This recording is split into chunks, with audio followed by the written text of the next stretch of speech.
Welcome, guys, to another episode of Conociendo A Los Musicos. I'm your host, Jorge Razo, accompanied by a very special guest today, camarada, a very good friend, que lo conozco ya de mucho tiempo, David Diaz. Thank you for fucking coming out here, compa. Thank you, muchas gracias. Thank you for inviting. Man, I'm very excited to have you here. He tenido he tenido puros músicos, and we play music. We have people that look at us, and we're the ones they see, right? But they don't know who's behind the scenes, compa. They don't know who's the real important people in the background, right? Nah, it's a teamwork. It's a teamwork, and I mean, without a team, it's impossible to have an event. Man, without a manager, dog, it's really, really fucking hard to fucking get gigs. But yeah, compa, thank you for coming out. I want to start off with you, bro. What's up? How old are you? 28. Ya está viejo, mi compa. Nah, I'm still young. Nah, I remember you from a while back. De cuando empezaba yo en la música, you would hang a lot around with me, my boys from Artilleria, back in the day. Shout out to you, compa Ryan, compa Dustin, compa Bird. And Angel. And Angel. I haven't seen him in a minute either. So shout out to you guys, compa. And so, how'd you start off in this music career, bro? ¿Cómo empezó todo esto? Damn. I think I was like in 6th, 7th grade. Mm-hmm. My stepdad, he has a grupo norteño. And I used to go with him to his tocadas. Yeah. And just help him with the cables, putting the speakers, setting up and everything. Then de repente he bought like a system to DJ. Mm-hmm. A CD on the left, CD on the right with CDs. Yeah. And then they came to teach him once. I was kind of looking, seeing how how it all went down and shit. And then probably within that weekend, he was just like, here. Expecting me to know how to... Expecting you to fucking move everything. Hey, look, vamos a descansar 15 minutes. Play music. I'm like, okay. And de ahí, he gave me some CDs, a stack that he had, and started DJing así en las fiestas. During the break del grupo. Del grupo, you started fucking... Usually it's 4 hours, right? Yeah. So I would DJ in the beginning when they were setting up still. So the first thing they would set up is the speakers. And that way I could start playing music. I could be DJing probably 15 minutes before, 20 minutes before they start playing. And then in the tandas and the breaks, that's when I would come in. Yeah, because I remember meeting you as DJ David Diaz. Yeah. That's how I mean, I knew you prior, during the whole Atizados days and shit like that, when you would kick it with Ryan and Dustin and everybody. But when I seen you started... When I started playing music and shit, you guys already had a following. You guys already had a lot of people that knew you guys. You know what I'm saying? Yeah. And that's where I knew you guys from, DJ David Diaz. And we were touching upon last episode with my compa Chuyito. Shout out to you, compa. About the flyer party scene. Oh yeah, the flyer parties. And how fundamental it was to be part of that scene. Yeah. And I remember that you would go DJ at these flyer parties as well. Can you elaborate a little bit on that and shit like that? Ooh, I remember. Damn, yeah, flyer parties. Technically in Long Beach, you could say there wasn't flyer parties in Long Beach just because of the cops and all this. Maybe in North Long Beach había uno que otro. That's the thing. I know for a while the whole party scene wanted to break out here. Yeah. But every flyer party that they would throw had to be in fucking Compton. Yeah, in Compton. Had to be in Linwood, in Compton, Orillas, because out here, bro, the cops luego, and a la hora, they shut it down, and people would start complaining about, I paid this much money to come inside and shit like that. And then, Long Beach was a fucking, a horrible place to throw a fucking party. So I remember, right? So the no parties in Long Beach for sure. So everyone had to go Compton, Linwood, Southgate. South Central, LA, todo. At houses out of nowhere. And también houses in the middle, freaking so many other houses. But the thing is, living in LA, as long as you have neighbors that like you, even though there's 20 houses, 30 houses in one block, they will not call the cops on you. They're so cool. Like those neighbors, I love those neighbors, you know, that won't call the cops. Well, you moved out there. Yeah. Yeah, man. How's that? It's fun. It's good, you know. It's different though. It's different, yeah. But I feel like it's relaxing también. Mm-hmm. It has his pros and cons.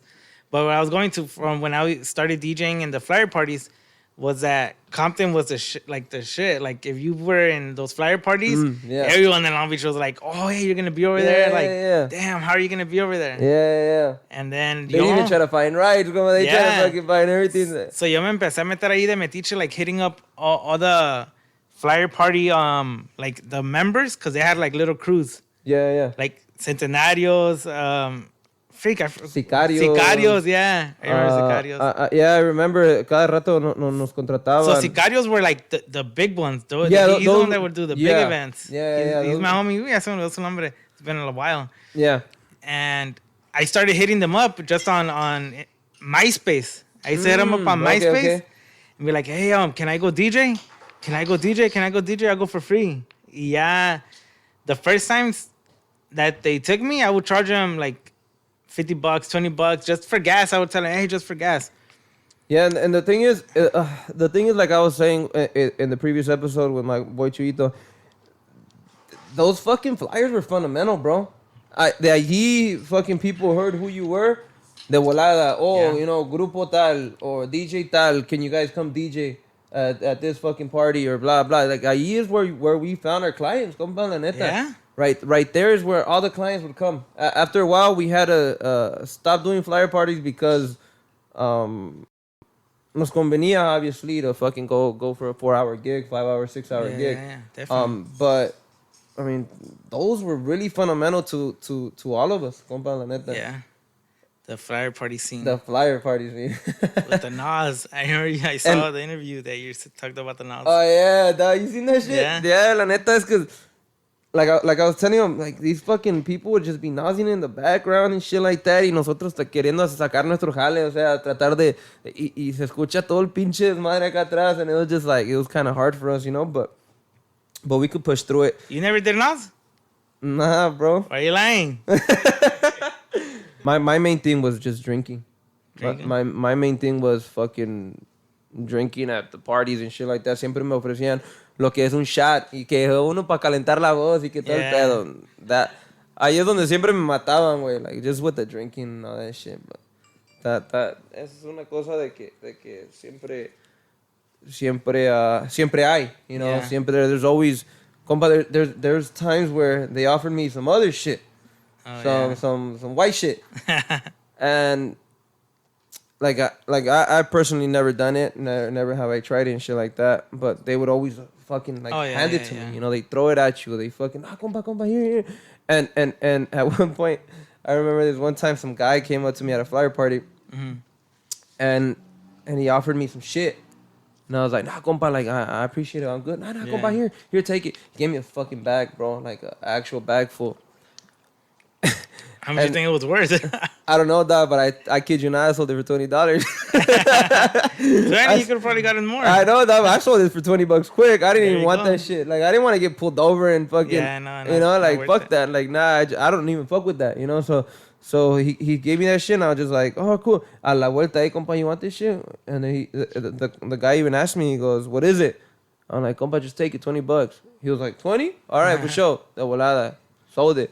I didn't have to deal with that shit. You know what I mean? Yeah. And there was a drastic change from being DJ David Diaz to having your own little empresa. You know what I mean? Your own. I knew it as Viva la Música, but it's now Siente la Música. Tu Música. Siente Tu Musica. Yeah. Oh, first of all, what's the deal with the Siente Tu Música being that it is now instead of Viva la Música? That's how I learned it. So when I started Viva la Música, damn, it was what, 2016 and 17, around like June time, July. So I did the company. That was the first name I started with Viva la Música, when I started managing Los Nuevos Rebeldes. Yeah. And I'm still managing them right now. one time we did an event a year after the company. We did an event in Chicago. Mm-hmm. And then, they were putting my logo all over Chicago, and I have a huge fan base in Chicago. Yeah. I have like different Facebooks, and I have one just Chicago, and so Just a lot Chicago. of people know me over there. Yeah. So we had an event over there, and the company Viva la Música was like the headline. Viva la Música presenta.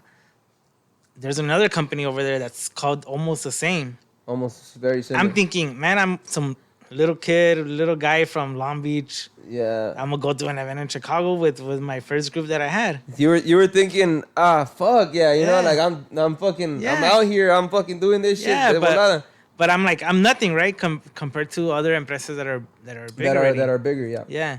So I show up, we do the event. A week later, we do the event, everything turns out good.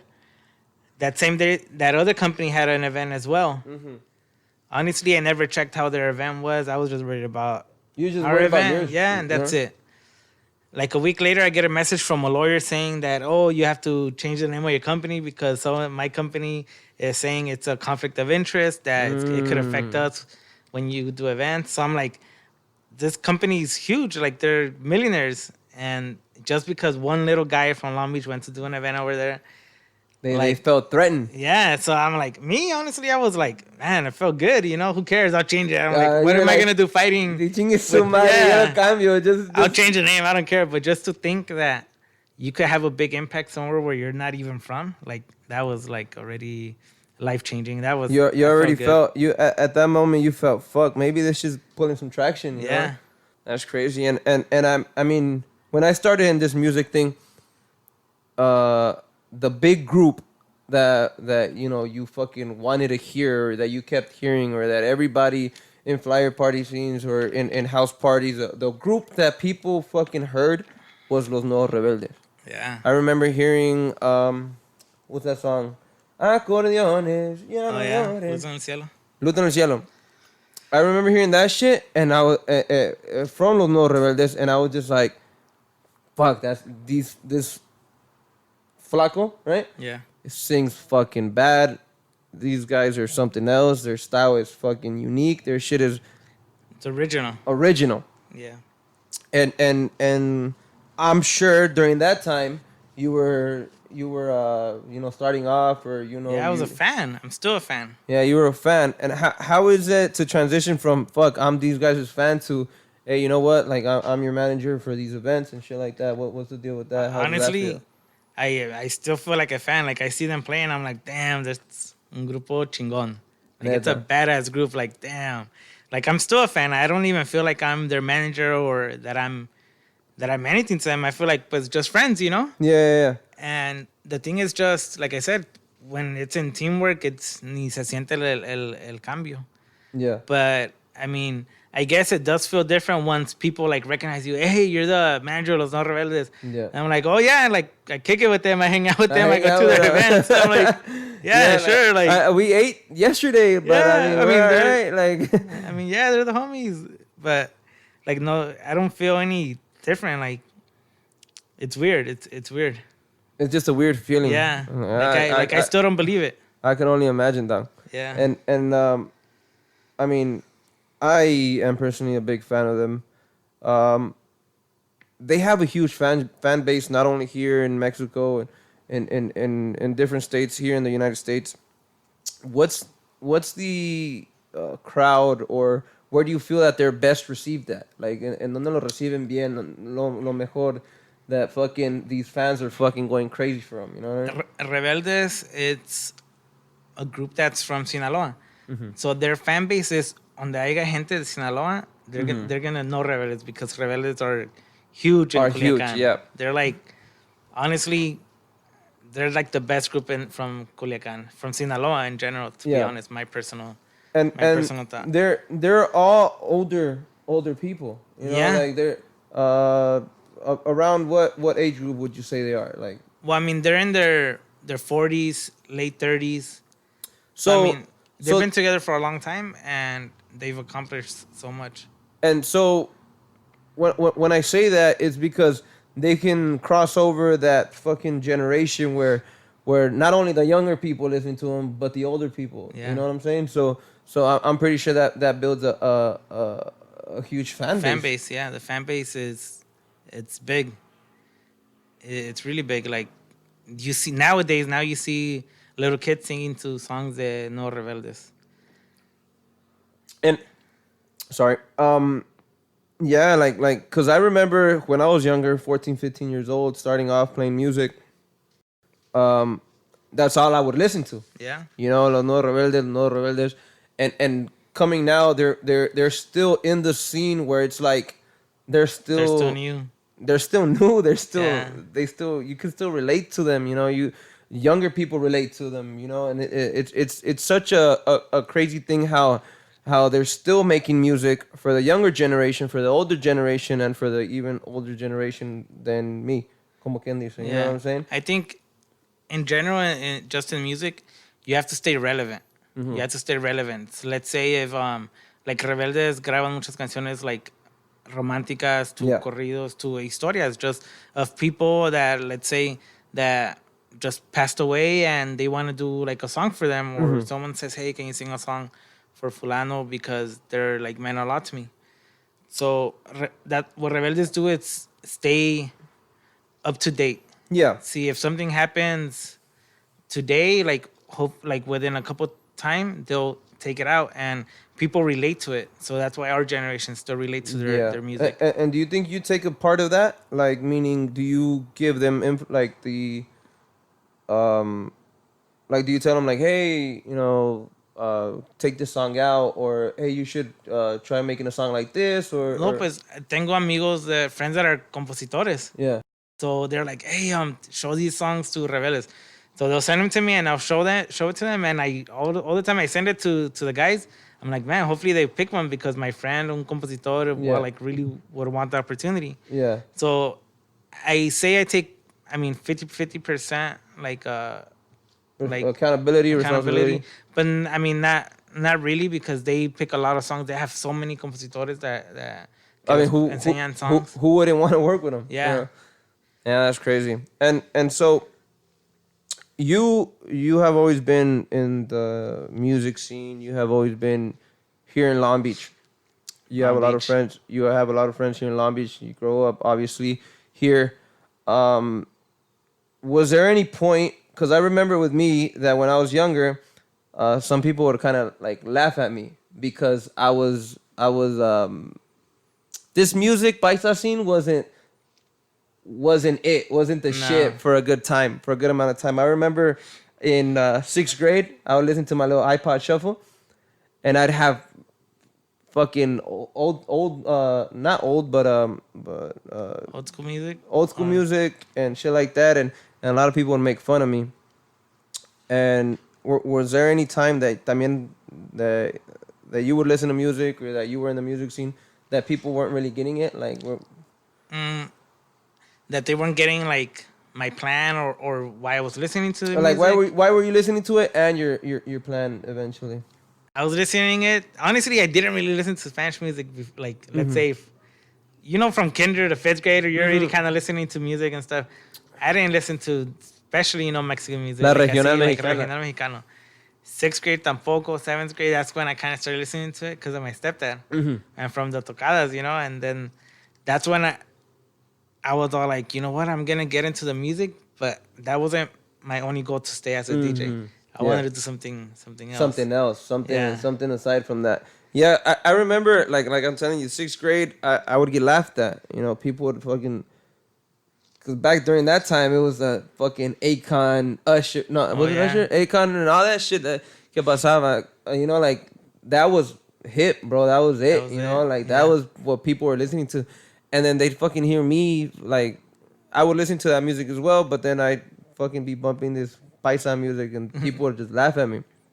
Not too long ago, a buddy of mine messaged me like, hey, you remember when you were the only one listening to paisa music, and all of a sudden now everybody's a fucking paisa, you know what I mean? Yeah.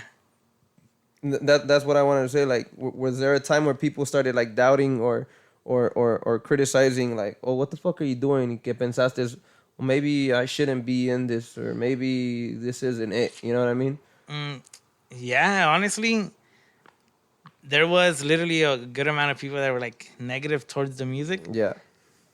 Like there's always gonna be. There's always gonna be people all the time, and the worst is when people that like, let's say, that you're really close to that get the saying, "Oh, you shouldn't do that because it's not worth it," or something like that.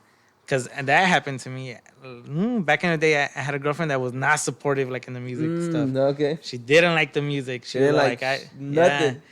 And I would always say, like, I'm gonna be the manager, like, or I'm gonna be out there, si Dios quiere, someday. And like, I'm gonna be like in the scene, like seeing all these people on the radio, the television. It was a dream to me that I'm like, you know what, one day, and I'm telling you that girlfriend at that time was not supportive in the music at all. This was after high school, the first years of like college.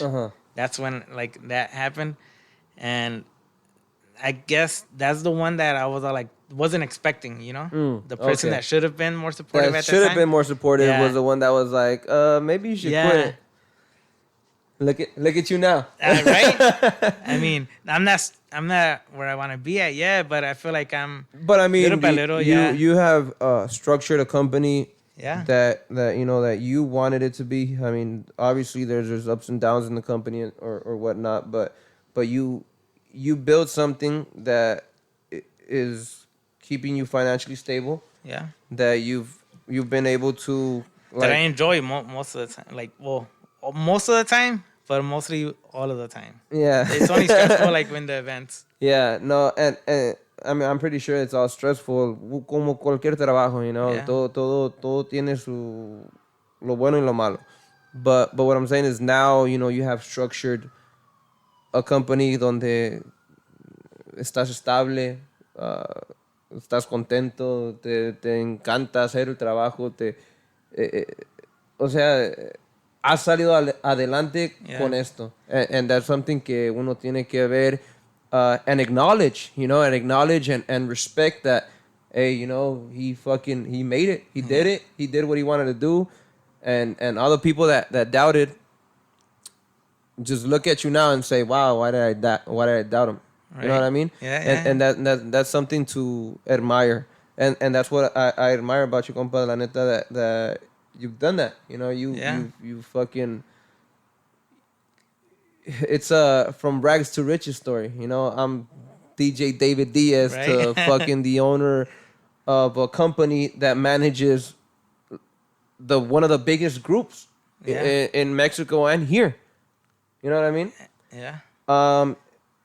If you were to go back in time and see yourself during that time. You know, during the time where you had that one girlfriend that was doubting you, you had maybe friends, amigos que dudaban de lo que ibas a hacer. ¿Qué te dirías? You know, like what would your advice to yourself be? That I should have done it sooner. Like let's say that break that bond with that negativity sooner, because it's mostly like negative all the time. Like when you have people doubting you, it's negative stuff, you know. And, and maybe if it would have been done sooner, I would have been where I'm at maybe a little bit sooner. Maybe a little sooner. But you know what? It's crazy. On that next chapter in your life. Right? After this. After this. Si Dios quiere. I mean, like I said, the only reason why I asked this is because this platform lo quiero para eso. You know, like yo quiero para la persona que esté pensando en voy a construir mi compañía de música, voy a mi propio whatever, and it relates to every type of business. Whatever business you want to do, whatever, you know, just people. I want to have people that are experienced in it to give consejos, to give them the realization that, hey, maybe you can do it. Yeah. You know, there's work out here for everybody. Everyone. That's what I've learned, whether it's landscaping, whether it's music, whether it's whatever.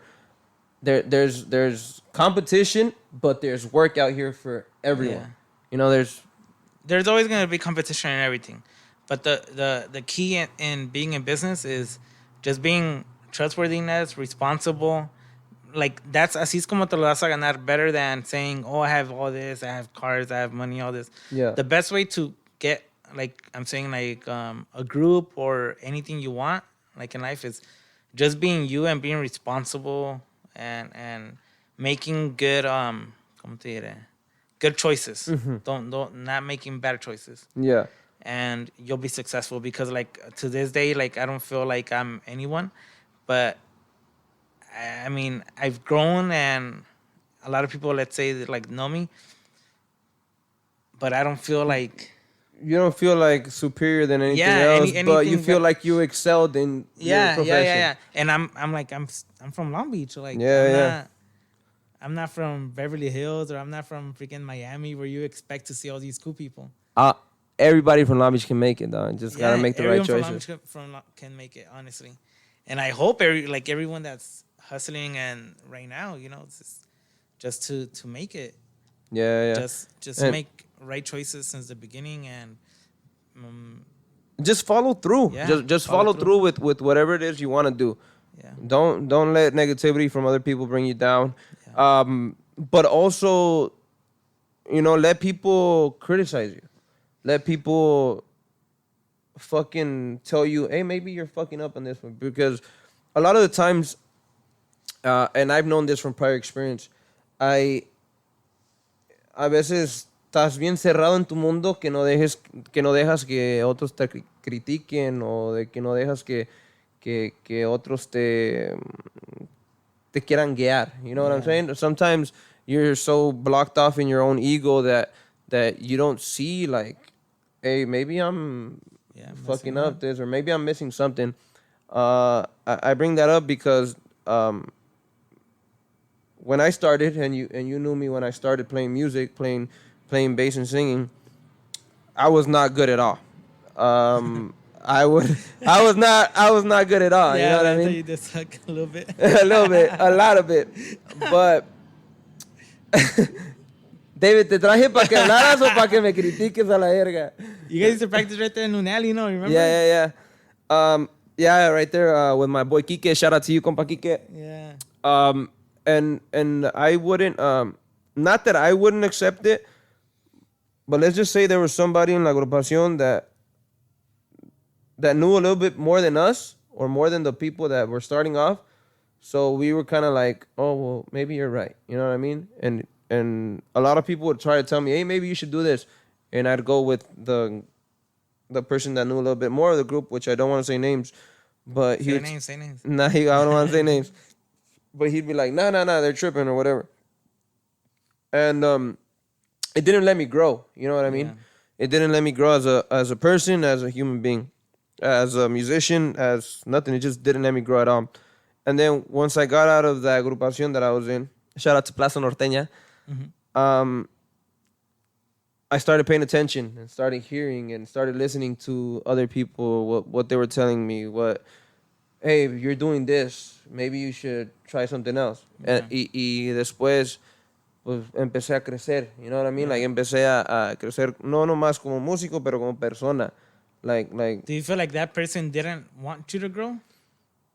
Or was that person teaching you wrong how to play, or what was the issue? The thing was, there was two things. That person was teaching me wrong. Okay. I don't know if necessarily they just kind of thought they were right, and they just kind of want to teach me that way. Mm-hmm. And I feel like that person just didn't like. That person had musical roots. Had a family that was in music and shit like that. But I guess they kind of just wanted to feel like, hey, I'm the guy, I'm the head, I'm the, you know? And they were wrong. And not necessarily just that they were wrong, but our progress, they would kind of see it as a, how do I say this? Like como que le íbamos a quitar el puesto type shit. Or they didn't want us knowing more than them. Oh, okay. You know what I'm saying? Yeah. So I think during that time I was blocked off a lot. Like, pero también I can't blame just that person. I gotta blame myself as well, you know, because tú solo te puedes cerrar tu mente. Tú solo te puedes cerrar el camino, you know, where you want to go. But yeah, I just feel like during that time I was like blocked off by said person. When I would do something, they'd be like, oh, that's right. And then other people would tell me, hey, you're fucking up. That sounds wrong, or that sounds awful. and Los tiempos and los tiempos and all that shit, or maybe we're playing too fast, maybe we're playing too bad, or maybe like because in the music. I mean, honestly, yo no soy músico, or I don't know much about it, but from what I've learned about Rebeldes is like everything has to be on point. Yeah, on point. Like when the bajo sexto does one thing, that's because la tarola, he's hitting the tarola. The accordion va with the times igual with the bass, with the drums, with the bajo correct, yes. sextero. Like everything is timing. And I remember back in the day, like when you guys were starting, with other groups were starting, they wouldn't. The bajo sextero will be over here, and the drums over here, the accordion player somewhere else, and then the singer freaking in the middle of nowhere. Yeah, no, yeah.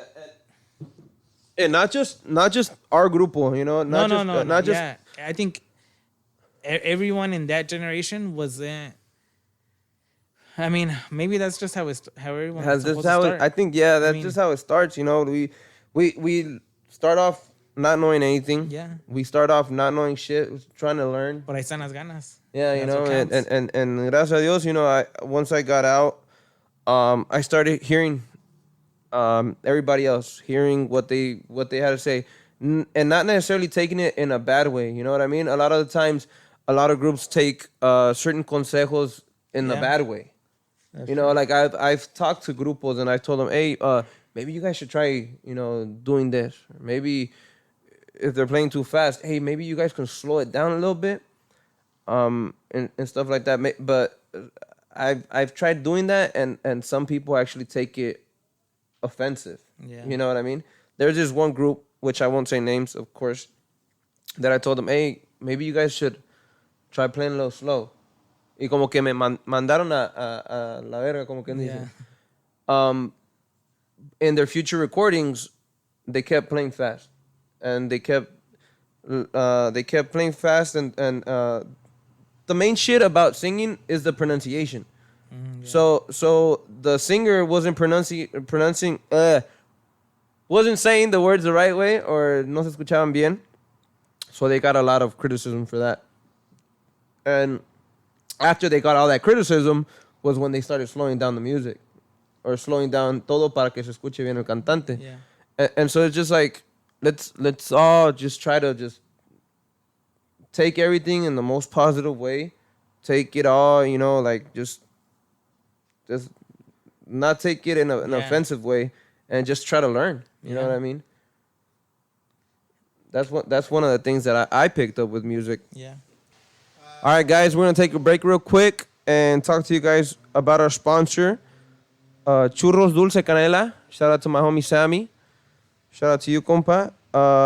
They have 2 locations, one in Compton and one in Norwalk. The Compton location, 15116 Atlantic Boulevard, Compton, California, 90221.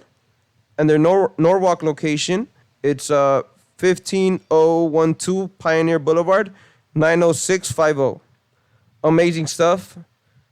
All the people that want their sugar fix, hit them up. They're on Instagram as Dulce Canela. Yeah, man, they just got their Compton location with DoorDash. So hit them up. Go ahead. Shout out to you, compa Sammy. Thank you very much for sponsoring our show. And we'll see you guys real soon. Thank you. Dulce Canela. Okay. I wasn't a manager, but okay. So, you recording, Joe? How I really started. All right. So, explain to me a little bit about your transition from DJ David Diaz going on the road with Nuevos Rebeldes, Séptima Banda, and then to the point where you got to actually be a manager for Los Nuevos Rebeldes. It's a long story. It started basically when I was DJing. I got into a record label. And in that label estaba Séptima, Goyo Gastelum, Los Nuevos Rebeldes, Rodi Felix, I forgot, and I think, Sexto Sentido también they were in there. That's right. But lo que es Rebeldes and Séptima were the biggest artists.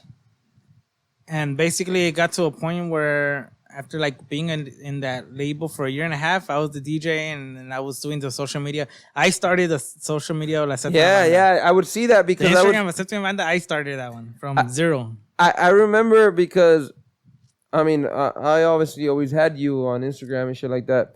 But I started seeing you post La Séptima Banda like a lot, to the point where like, what the fuck, is this fool managing them? Is this fool doing their shit? Like, what's going on? You know, I was the chalan. You were the chalan. Yeah, you were the staff. The staff of La Séptima Banda, but through the label.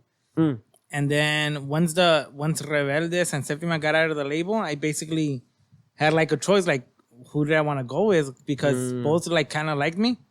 So I ended up going with Séptima Banda.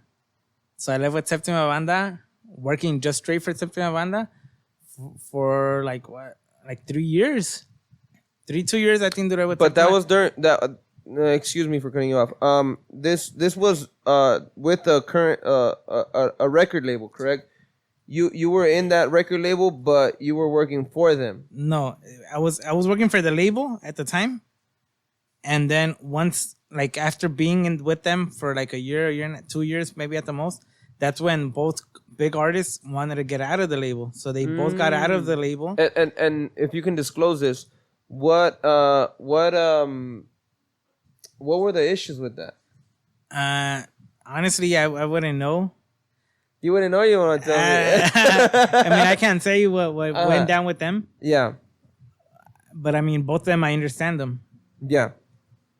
So that's when I said, when they both got out, I'm like, I kind of thought, damn, what am I going to do? Like, stay in the label, or Septima's offering me a job. Go with Septima. So I was like, damn, I didn't know. I had to think about it. And that's when I was DJing still. So, and I remember I was outside Malecón when I kind of got the, got the word, like, hey, this is come with us or come with us. This is going on. You're going to come with us or you're going to be with them? Yeah. I just gotten out of school. I was going to Cypress College at the time. And then I remember during class, that meant some shit had gone down where the label wanted to keep the Instagram because they already had a good following. Oh, because you built that, obviously. Yeah. You built that fucking following. Then that's when Septima was like, hey, well, just come with us and don't, like let's keep the social media. Let's keep it. Let's keep going. Septima did a good choice. Like, hey, I'm gonna get him to come work with us. He has a social media. Fuck it, you know? And I knew since the beginning, like, there was going to be some kind of conflict, and I was either quedar bien with someone or quedar mal acá. So I kind of thought about it, and I was like, you know what? I have to make a smart choice. You got to go with your best interest, you gotta go. And that happens a lot in this industry. Yeah. I mean, you want to grow, you have to go with lo que te convenga. You can't stay in the same thing forever, because there's still people that are in that label that started when I got in the label, and I mean, they're not really doing anything like other than still working being with the label. For the label. Yeah. And the thing is, with this industry, you kind of have to be like, okay, what's gonna work out best for me to eventually not only work out best for me, but work out best for all of us. Mm-hmm. You know, the same thing when you're tied into a record label. You're not as a main head of the group or as a manager or whatever the case may be. You're not just thinking about, okay, what's going to be best for me? Simplemente what's going to be best for the whole group. Yeah. How are we going to make more money? How are we going to fucking, everybody has their own families, their own financial situation. How are we going to fucking make this work for all of us? For all of us, yeah. And it kind of, you break off some ties, you break off some friendships, you break off some shit, but al fin del día is what works for your whole agrupación. Yeah. And you also, as a musician, you end up learning to respect that. Yeah. That, you might not be for a record label for a long ass time, but they're going to help you out. You're going to be grateful with them, but at one point you're going to break off that tie and fucking end up. So that happened, and pues I went with the banda, and I was all like, honestly, if I wouldn't have left with them, I wouldn't be where I'm at right now. Yeah. Because being with them opened so many doors, and the team was so much, it was open, like everyone knew everything. Everyone knew how much we were going for it, how much we were going to take and everything. And I was still a staff, but like we all knew like everything, and it felt so good. It was like the best team I think that I've worked in. It's being part of a team, not just being part of a record label that you know what? You're going to make this amount and that's it. Yeah. You're going to make this day and that's it. No, you guys knew, hey, you know, todo la agrupación se va a ir por tal cantidad, de tal cantidad, tú vas a ganar esto, tú vas a ganar esto, tú vas a ganar esto, y o sea, cuentas claras, amistades largas. Yeah. La neta. I mean, I'm not saying that the other label was bad, but I just feel that when we moved to this new label, you were happier. Like everyone was happier. It's not really like technically a label. It was more of a team. Like a team hey, effort. You know what? We're gonna get a person that does the booking, and he's gonna strategize. We have a person that strategizes. We have people that do the social media, and like the banda felt like it was everyone's. It wasn't nomás the one person, and this is a label like. And even though I was only making like $100, $200 like per tocada now, I mean, which was a good amount.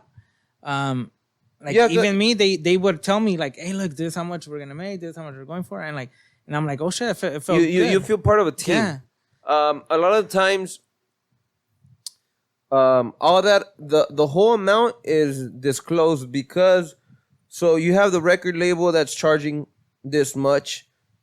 Aparte de eso, they take their cut, so they pay la agrupación a certain amount. Aparte de la agrupación, they pay the staff a certain amount, and then so on, right?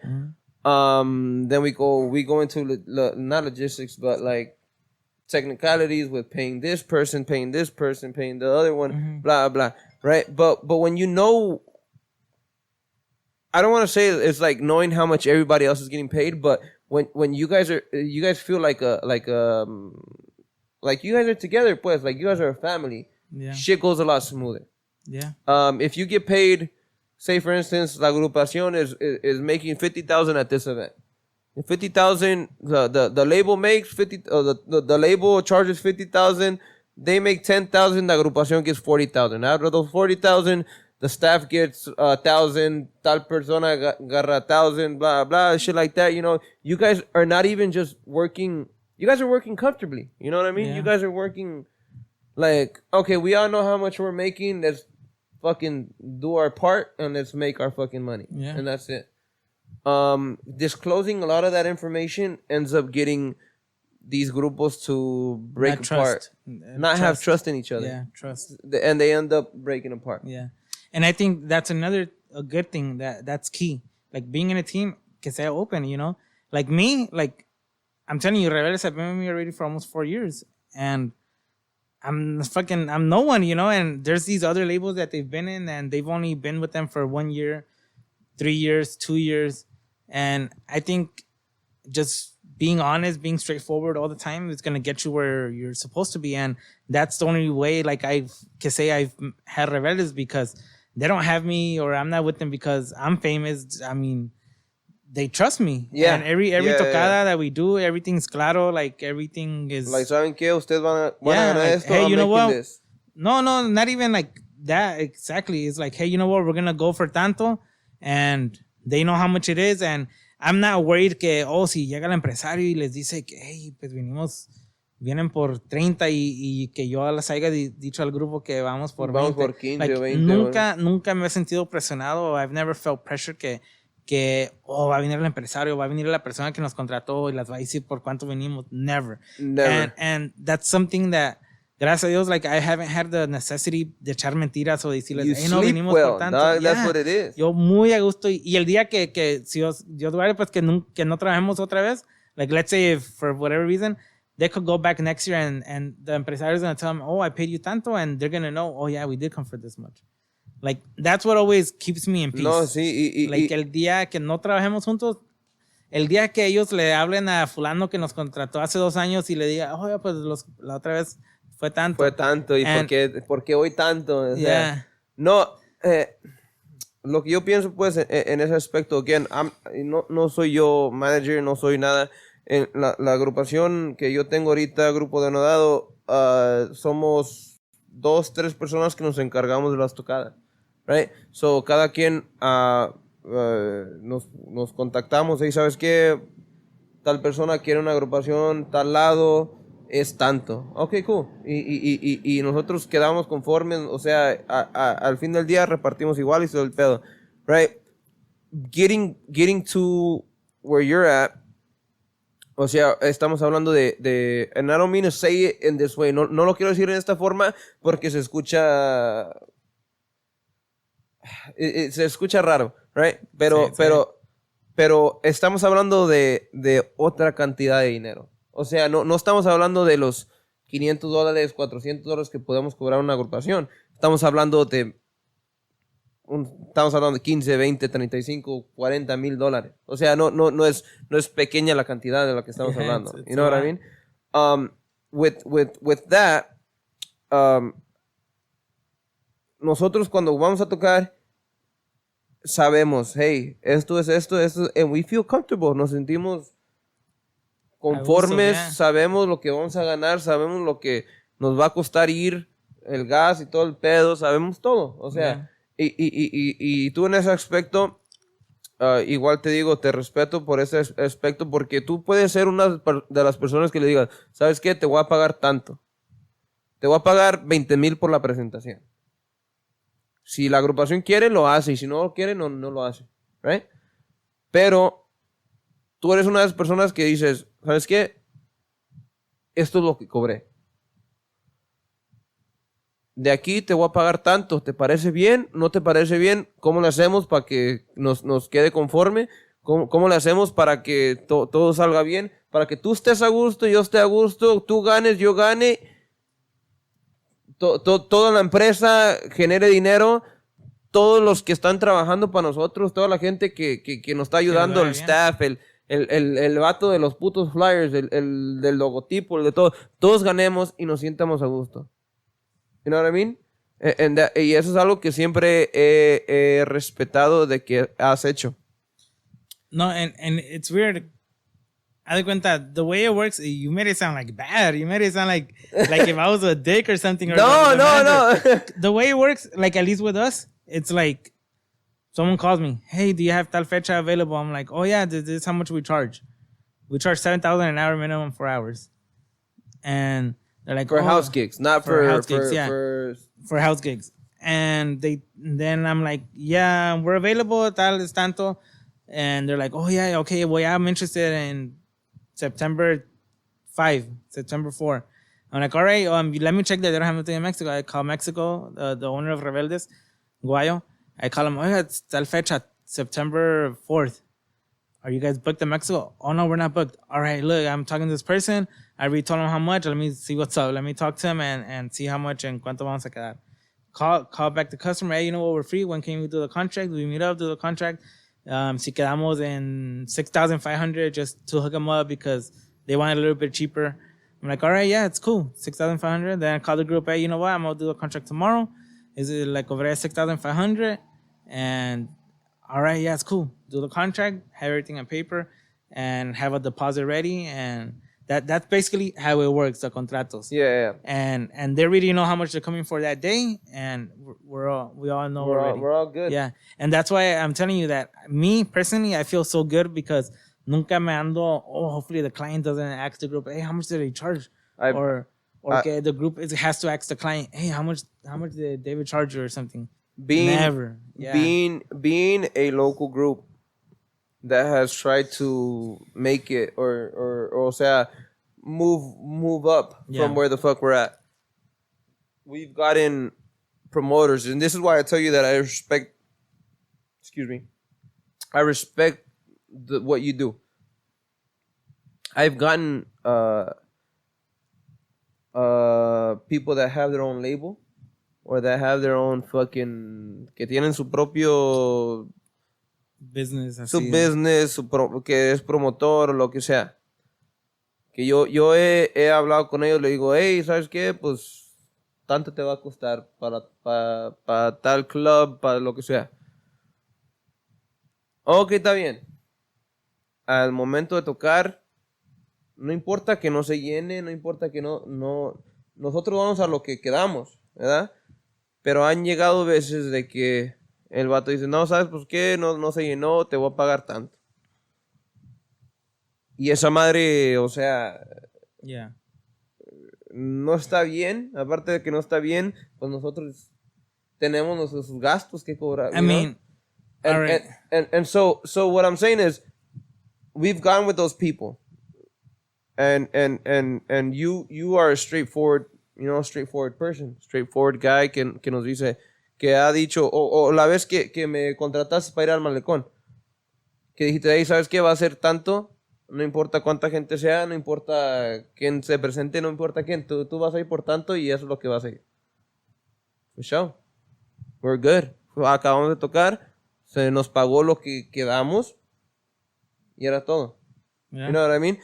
Me ha tocado y a varias agrupaciones de seguro, no nomás yo, nos ha tocado de que no, pues sabes que no se presentó mucha gente y que nos faltó tanta gente y que sabes que te vamos a reducir el pago. We've always worked with that. And it's a shit that upcoming fucking grupos always have to deal with. Yeah, I mean, it's hard because I've been in both situations. I've been on both sides. Que no se llenó y que, se llenó, but you're still getting paid the same. Yeah. It's just it's a barrier like right in the middle. Because if you're an upcoming group, I mean, you should be getting paid what they tell you. Like, see, let's say I'm the owner of a club. Yeah. And I get 3 local groups. Fulano, fulano, fulano. And I tell them I'm going to pay you $250 a cada grupo. So I have to make sure I have that money at least to pay the local. Yeah, exactly. Regardless. But it's hard sometimes también for big groups because like with Rebeldes, examples, hemos llenado lugares y hemos ido a lugares donde no metemos not even 30 people. So think about it. We're going to go, perfect example, like Rebeldes, we don't do good in San Jose. Metimos, the last time we went, I think we made like $2,500. Like, that's barely paying the staff. Barely, yeah. You know?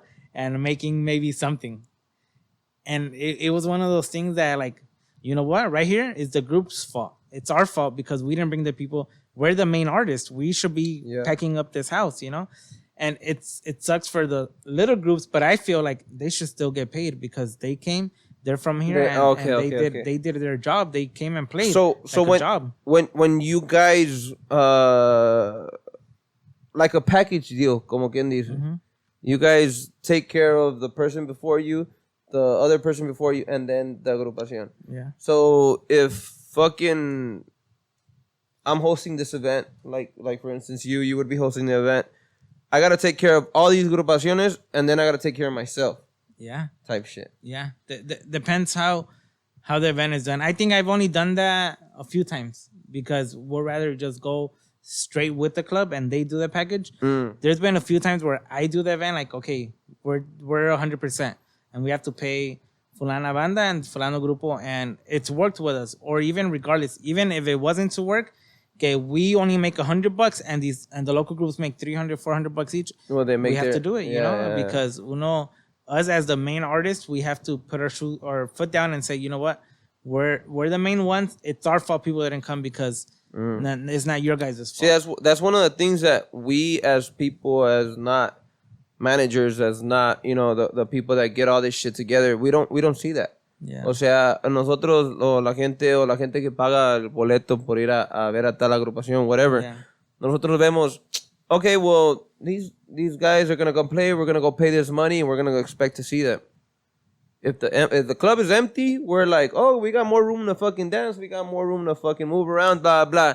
We don't even take into consideration. Oh shit, is the agrupación even making the money that they were gonna fucking make? Is the fucking promoter making their money? Is the staff making their money? Is there fucking people making the money? We don't even take into consideration that. You know what I mean? With us, or like I feel in general, every artist, even though que no está full, should still complete and play. Yeah. Because even though there's 10 people, 20 people, those 10, 20 people came to see you play. Yeah. And si las quedas mal at those 10, 20 people, next time you come, you're not going to get more people.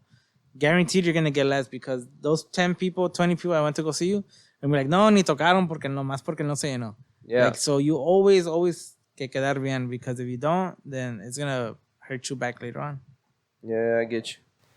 All right, guys, we're going to take a break real quick and talk to you guys about our sponsor, Churros Dulce Canela. Shout out to my homie Sammy. Shout out to you, compa. They have 2 locations, one in Compton and one in Norwalk. The Compton location, 15116 Atlantic Boulevard, Compton, California, 90221.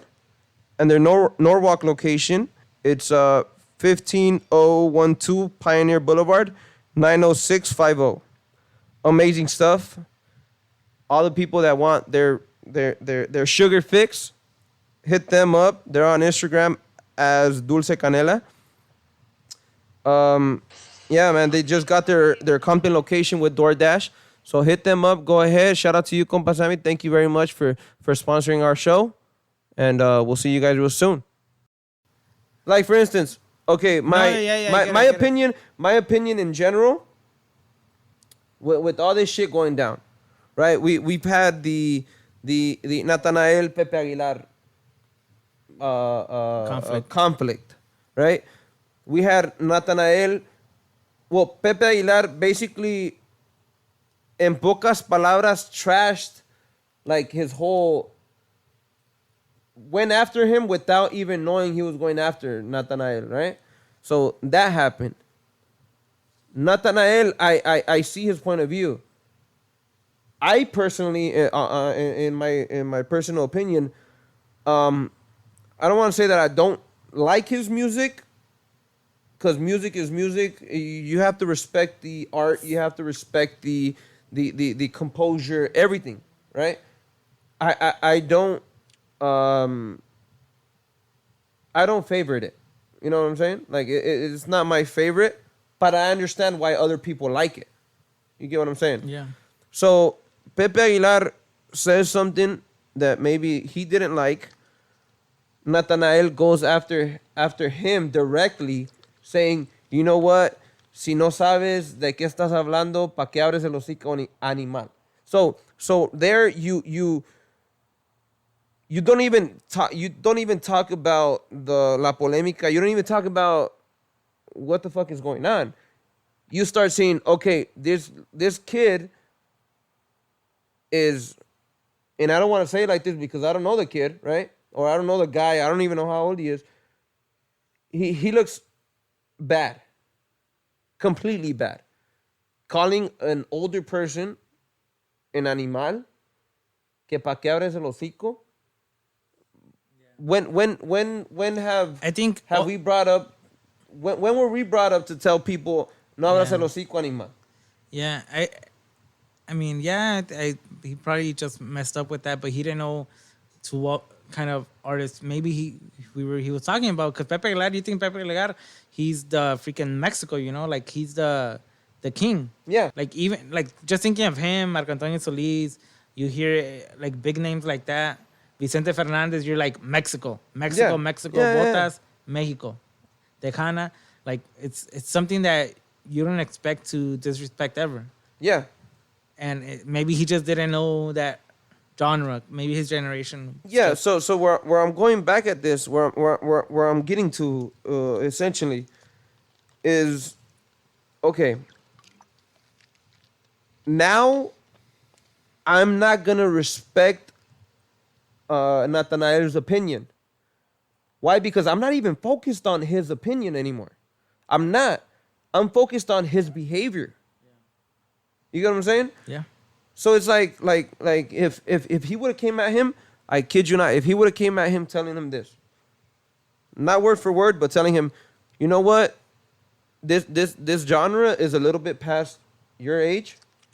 I respect that, you know, you are a great idol in Mexico. You are the shit, como quien dice.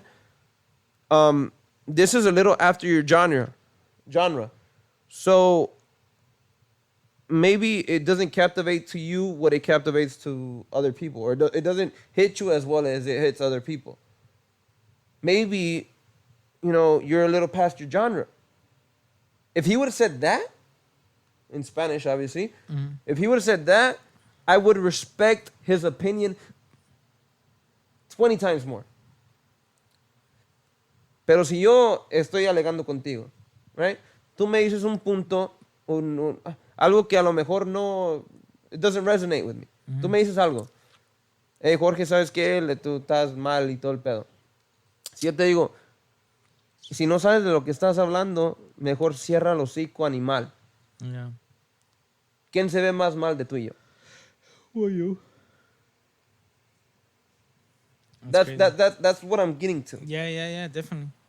It's not. A lo mejor tenemos esa mentalidad de decir, hay que respetar a los grandes. Maybe he doesn't. In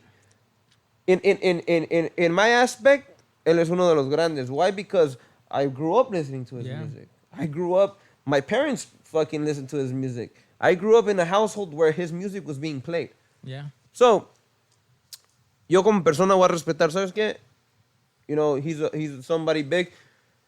Not just because he's a big person, I'm going to be like 100% respectful, but I got to let him know, like, hey, you know what? Maybe you're fucking up. Maybe you're not saying the right thing. But if I go out and tell you, hey, you piece of shit fucking person, then my whole point of view gets lost. Yeah. You know what I mean? It does. But yeah, I mean, that's... But going back to what we were talking about, I just felt like como que el señor, don't tell who he is, el señor, he kind of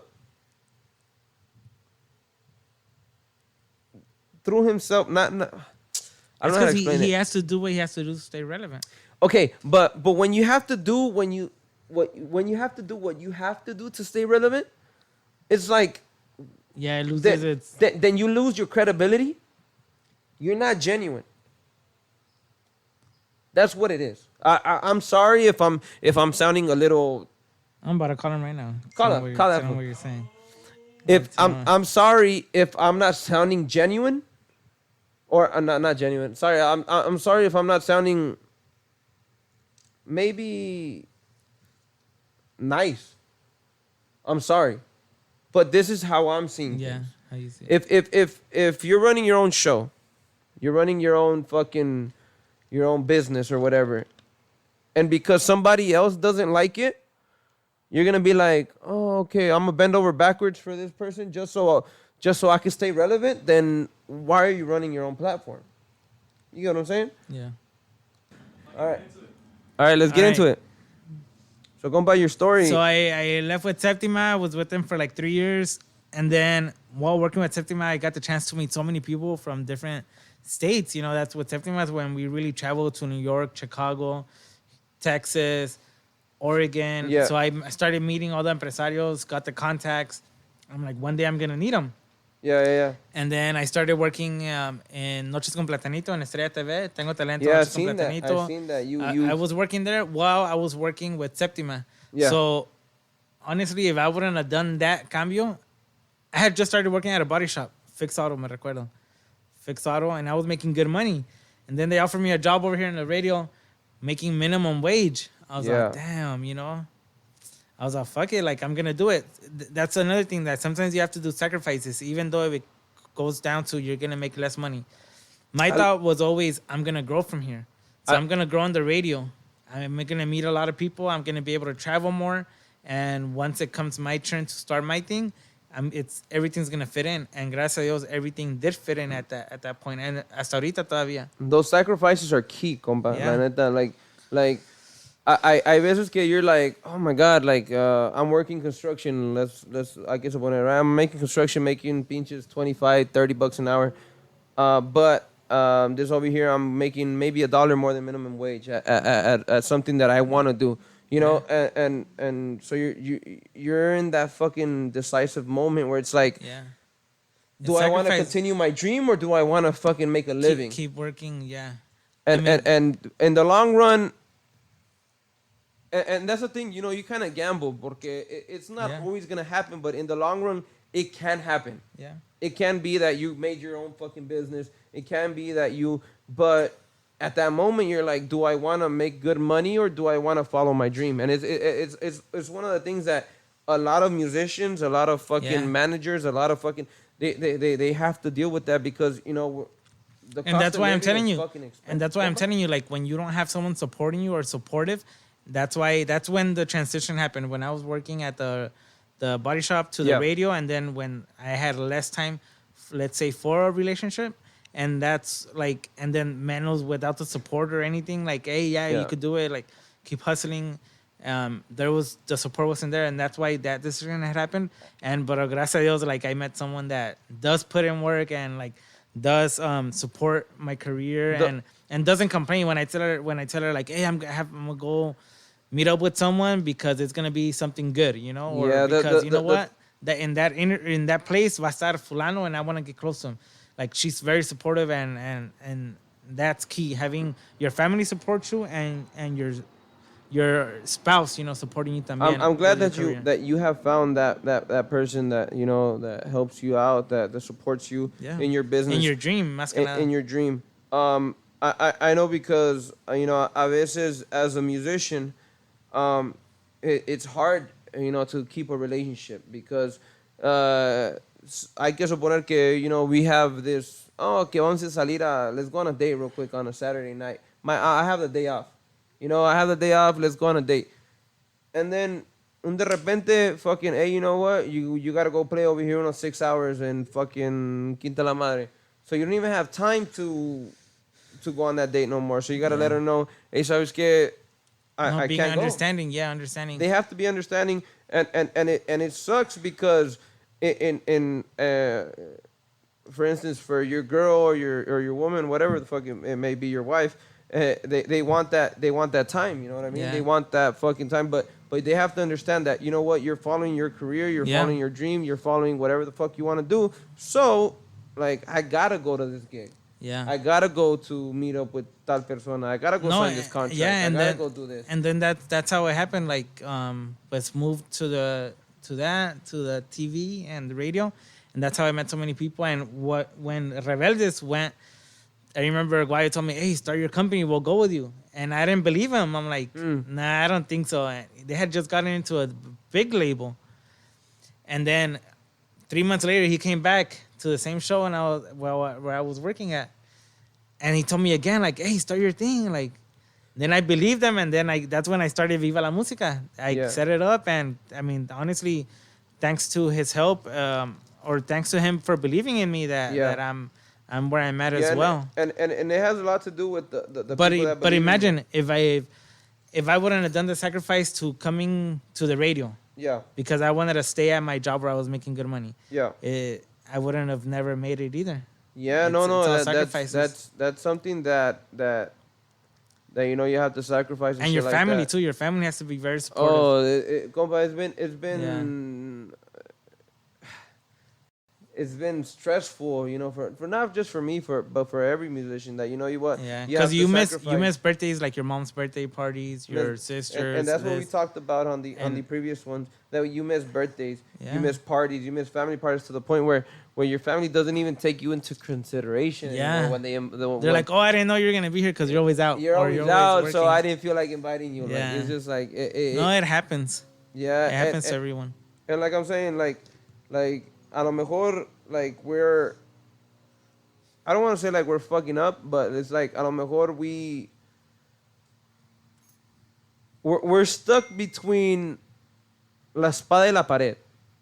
You know what I mean? Like you go work over here, you're gonna go work, you're gonna make money, but you're also gonna quedarle mal a tu family. Yeah. Si le quedas y si vas con tu family, vas a quedar mal con where you're going. So you guys gotta. It has to balance out. You have to balance everything out. I mean, everything's possible. If I'm from Long Beach, young kid that didn't think I was gonna be where I'm at, where I feel like I'm not anywhere yet, but I mean, gracias a Dios, I mean, I'm somewhere. At least I'm more than where I was yesterday, and still growing. Still want to do more. Like, I'm not settled. I just signed 2 other artists that are gonna be announcing pretty soon también, that are big. So. That's exciting. Everything's possible. I appreciate you for coming. I am more than happy for all the shit that you're going through, all the people you're signing, all this. I'm glad to know that you're winning, that you're fucking hustling, pushing forward, that you're starting to do all this. Like I'm more than happy for that. And I want to thank you, más que nada, for coming out to this platform. I'm starting to do this podcast. I want people to know who the fuck we are, where the fuck we come from, what we do to get where we are and shit like that. And I can't thank you enough for coming out here. No, thank you. I appreciate Thank you. you for I want to having go ahead and thank my homie Gio. Look him up as Gio Stato on Instagram. My homie Sergio for coming through with the beer. with a beer. I didn't drink any, but You think? I I want to thank you. I want to thank you, compa la neta, for coming out here. No, thank you. And like I said, helping me build this platform where I Yeah. want people to be informed what the fuck we do, the sacrifices we take, Yeah. and for upcoming people, you know, for not just artists but for managers, for upcoming fucking promoters, what it takes to become said person, said David Diaz. You know what I mean? Like it just I want people to. I just want to help out people. You know, help people Oh, yeah. create their own shit, help people move forward, and if we can, you know, help them out, I fucking Yeah. I feel more than Hit me up. Anyone that needs any other questions, man, I'm here.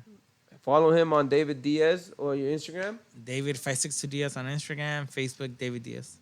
All right, and follow us on the Jorge Razo podcast. Jorge Razo on YouTube. Jorge Razo Oficial on Instagram. Thank you guys very much for tuning in. I appreciate every single one of you guys, and we'll see you on next episode. Thank you. Hey, next time I come, you better shave.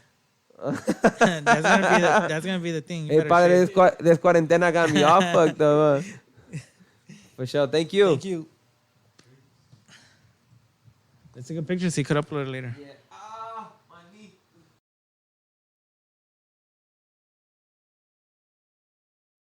I want to give a shout out to my homie Daniel from Daniel's Backyard Barbecue. They're located off of 3636 Santa Fe Avenue in Long Beach. They're open from Thursday to Sunday, 11 a.m. to sell out. Get there quick because they're usually sold out by 4 p.m. So, you know, thank you, compa. Thank you for sponsoring our show. You know, whatever barbecue you guys need, they got tri-tip, they got mango habanero wings, they got ribs, they got everything. So it's a Texas style barbecue with a California twist. Thank you, compa Daniel. I'll see you guys.